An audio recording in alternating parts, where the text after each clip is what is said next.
Aha, yes, iwo murebi witu wa Ankole Media TV ninyongera kwakira ogundo murundi nchiri Beazine ZJ Serebo wa Mbarara.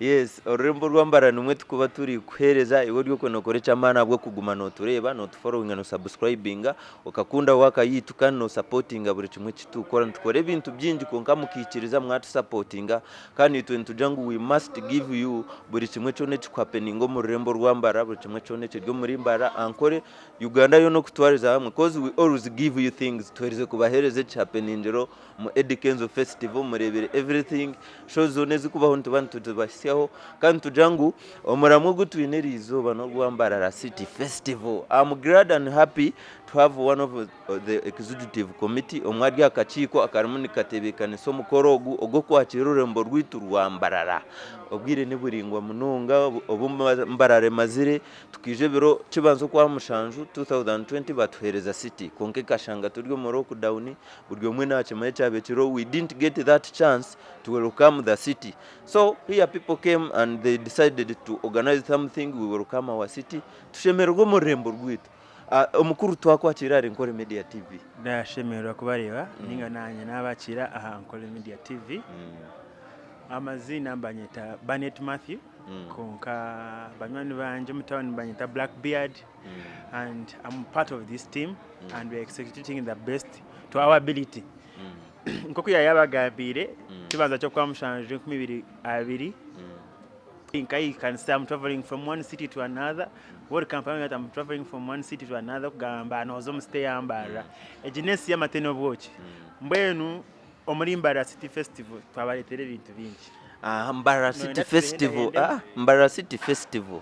Banzwa oshoboro rabarebi you explain to us what is it? What is going to happen? Why now? Okay. Now nomanyo kujaguza n'ebintu byingi tokajaguza kintu kimwe waje tunashemerweke but this time around tukajya twareba Mbarara egi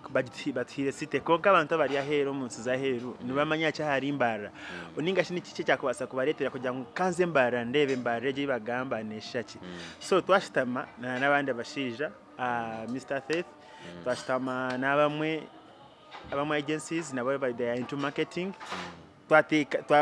twatebekaniso bwongo hamwe twagira no manya Mbarara ebintu ebintu bitwine mu potential zit twinemu kitwinemu ebyobuhinji n'oburisa twinemu ebyemizano twinemu abataranta zabo twinemu abakatemba buri omuntu agezeho tumukwate twajya no manya ebitwabiteka yo tukabereka Uganda egi ningensi yo no ko here kutureba babasa kumanya Mbarara neha kandi nabo babasa kwija umuni Mbarara bongire kutekamu emyanya yo kurakoranya Mbarara because one target of this festival we are looking at attracting investment to Mbarara City. Mbu omuntu kwenda kufuna oine sente ze already konka naza Mbarara nkazikora mu kininga naza Mbarara nikyakundetana na teka yo sente zanje. Niyo bintu tukenda ku showcasing. Abeshongozi abine talanta twabatera stages ibiri rugogoma. Ntwena tuzikore we want to do a production that has never been seen before in Mbarara. Ntwena tubaretere ba comedians abitwine bakachina mukura ba MC Fish buri comedian no kumana no munyankore ba Alex Muhanje abobona ntona tubete tutamena abo tubereke abantu babantu bakurigo muri Mbarara abakwa n'abantu bamo kubashanga kuza kumanga baragaye bakurugana barugambara konka this time around ntona twereka abantu ebintu Mbarara byine twine historical sites haronka igongo eclipse monument abantu ntwa kumana no bwira kabiri barabire ho muri Mbarara konke twine ntwenda kwereka abantu already twahaberekero because no ito akorera press conference yetu we have a big museum at Igongo Cultural Center and they are also our partners in this internet showcasing ebintu byawe birimu twine many business entities twina abakora za wine twina abakora za entare twina abakora byo kunya abakazire twina abakokora twine Nile breweries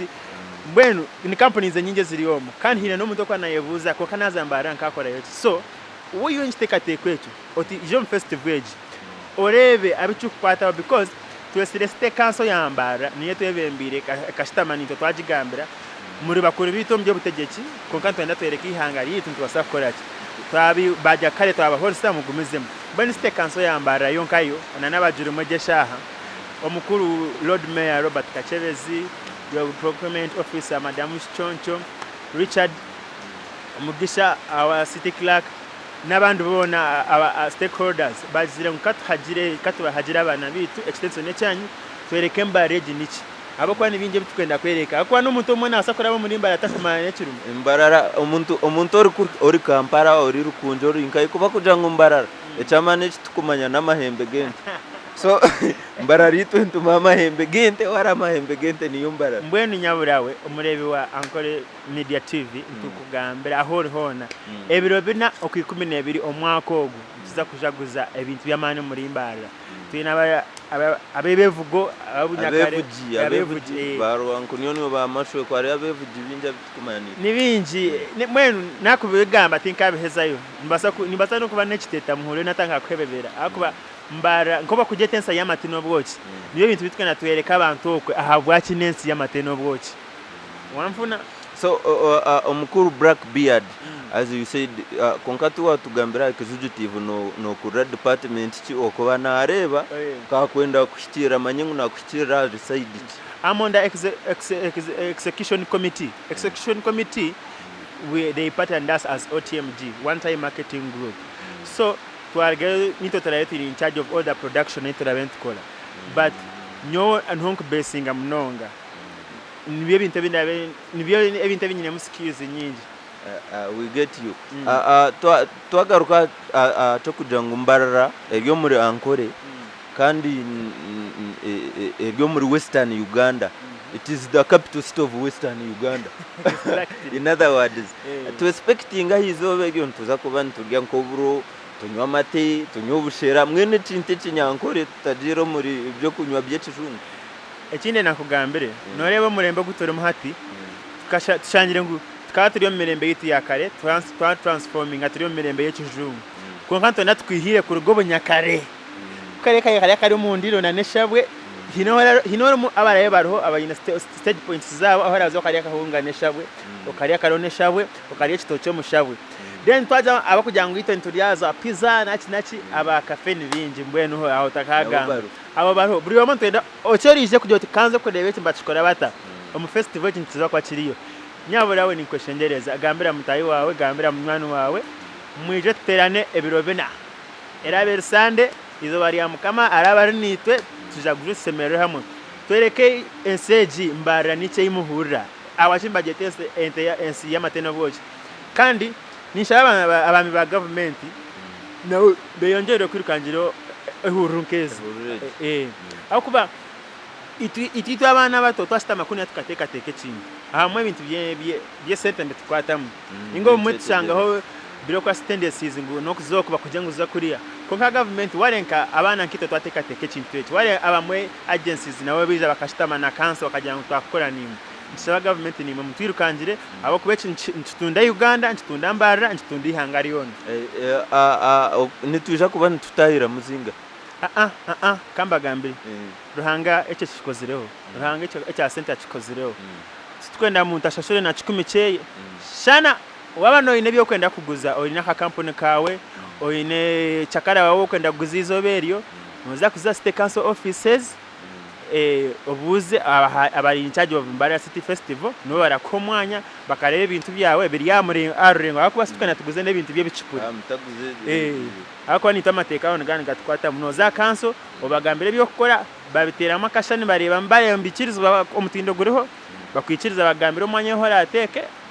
niko tukwataga ariho nyowe ori kureba Nkore Media akuba TV tune kwatwa ne tamburensi yona abaheru mu Uganda Kampala Kigali Rwanda hona ne bareba TV ariho nyowe ari munareba ne mugamba Mbarara City Festival tindi munyambarara mwenu hati ninza kwija ningati mukunyene ati mwe nimwe tukendera kimwe abo kuba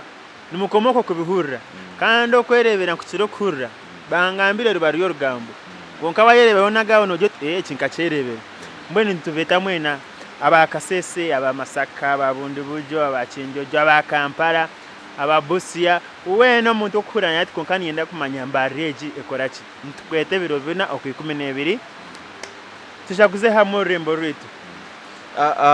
ndiyo nyonde artist yes ni mbasa kuba ndi comedian tunuyunka ba comedians mashweko Mr Life nabanda batiri bato nitubasa obundo bwire kwa kuba mu events aba abokwa Kampala bareta shows ninga nabo mu ba organizers itwe tibakutwa platform ako batinka kwasereyo ningambire logo artist ninga shi comedian oba omutagurizi owa hansi tibakuchira kuba platform nyoku ndije naye ka mu festival kune yambarara yitu nimwisha kunyamba nanye njereke nayireka nakugira ngo Mbarara City Festival ntwenda kwereka ebitone ninga talent zitino muri Mbarara no it's one of the reasons as why we are doing this kandi harimo abeshongozi harimo aba culture dancers harimo aba comedian ko Gamba harimo aba acrobats harimo abanyanima kuvuga bo bukito bo buziga skates abo bona tuza kuba tubine abantu inyoni mbazire bitenge ninda kora umushono gwanje bagorebe cyo necyo gukora ito twine space yawe yeshukuro ino kutishira ningo za state council offices obagambire cyo kwenda kwereka Mbarara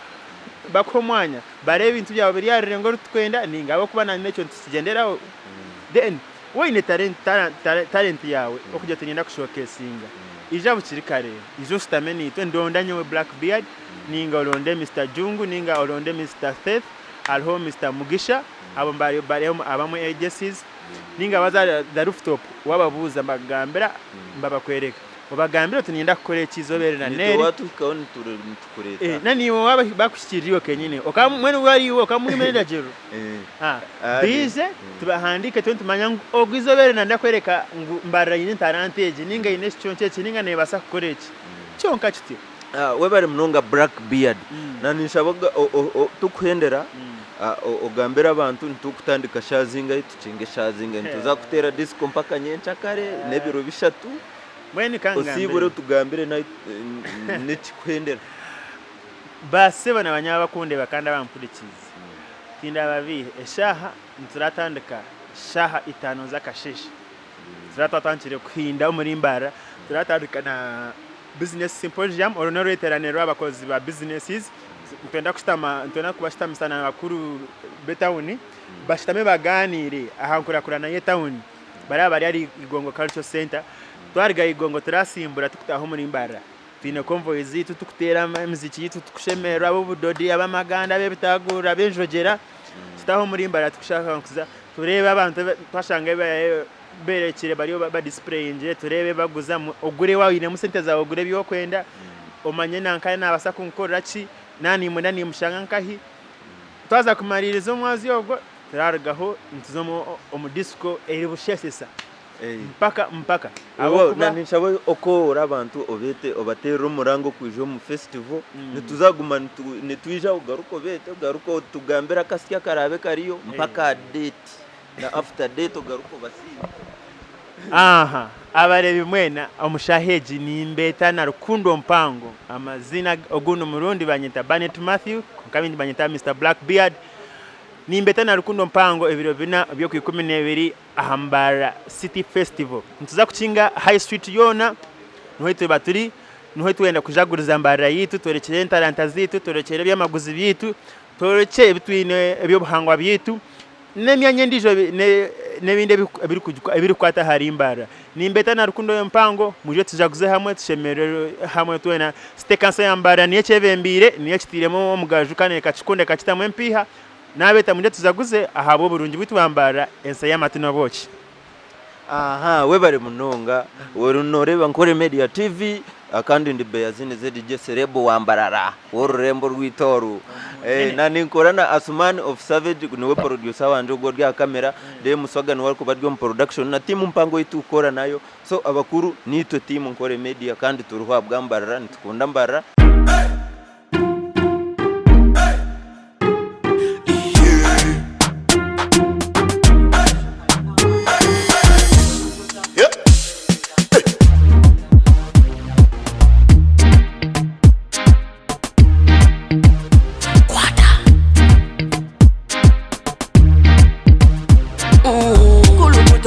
Selecta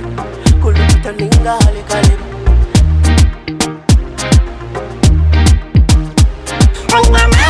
Nina mani noza kuchiriza ngo nina mani Nina mani noza kukakasa ngo nina mani